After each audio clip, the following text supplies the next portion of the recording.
हरी भरी जंगल के किनारे एक चौड़ी नदी बहती थी।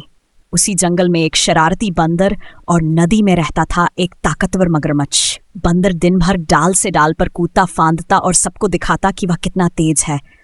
दूसरी तरफ मगरमच्छ हमेशा शान से कहता, पानी में मुझसे तेज कोई नहीं तैर सकता। एक दिन बंदर ने पेड़ से चिल्लाकर कहा, अरे मगरमच्छ, देखो मैं कैसे उड़ते हुए कूदता हूं, तुम तो जमीन पर बहुत धीमे हो। मगरमच्छ हंसते हुए बोला, सही कहा, पर नदी में तो मैं राजा हूं, तुम तो एक कदम भी तैर नहीं सकते। दोनों की बहस बढ़ गई। जंगल के जानवर, हिरन और खरगोश सब इकट्ठा हो गए।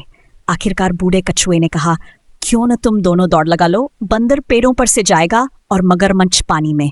जो पहले नदी किनारे वाले ऊंचे नारियल के पेड़ तक पहुंचेगा वही सबसे तेज माना जाएगा। सबको ये विचार अच्छा लगा। दौड़ की तैयारी हो गई। तोते ने जोर से कहा, तैयार हो जाओ, 1 2 3 शुरू। बंदर फुर्ती से डाल डाल पर कूदने लगा। उसकी लंबी पूंछ हवा में झूल रही थी। ऊपर बैठी चिड़िया ताली बजाकर उसे हौसला दे रही थी। उधर मगरमच्छ ने तेजी से गोता लगाया और अपनी मजबूत पूंछ से पानी को चीरते हुए आगे बढ़ा। मछलियां डरकर किनारे हट गईं। शुरुआत में बंदर आगे था, पर रास्ते में कुछ डालियां पतली और हिलने वाली थीं। उसे संभल कर चलना पड़ा। इस बीच मगरमच्छ तेजी से तैरता हुआ बराबरी पर पहुंच गया।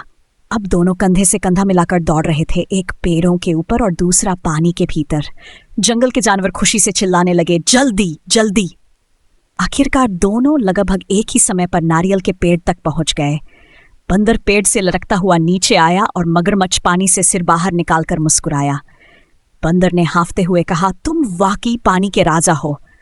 मगरमच्छ ने जवाब दिया, और तुम जंगल के सबसे तेज बाजीगर हो। उस दिन से दोनों ने डींगे मारना छोड़ दिया और एक दूसरे की खूबियों का सम्मान करने लगे। सीख, हर किसी की अपनी खासियत होती है। हमें दूसरों की क्षमता का सम्मान करना चाहिए।